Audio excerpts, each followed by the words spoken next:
Kaya pala ang dami naghahanap nito. Lakas pala talaga nito. Good day sa inyo. Nag-stock na tayo. Meron na tayo niyan, yung Marco Tornado. Ginawa na rin namin ang plug and play na wiring harness kit yan.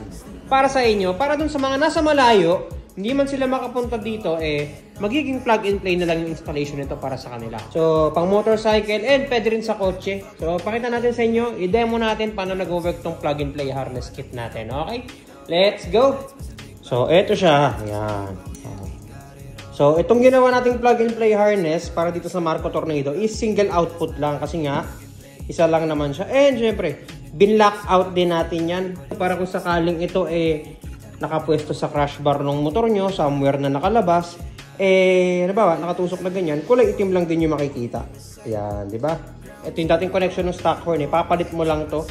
Doon naman sa mga kotse na single lang yung terminal. So, ayan. So, itong brown wire na to is grounding adapter yan para doon sa mga kotse na single lang yung terminal.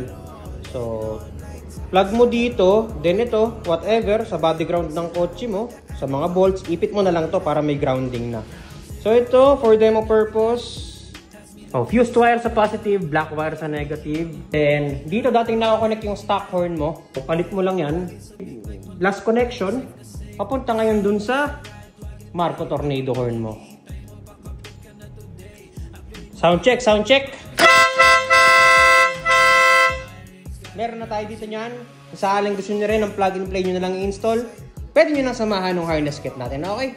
Sa mga may inquiries, message lang po mga bossing and i-assist kayo ng mga admins natin, okay? Maraming salamat po.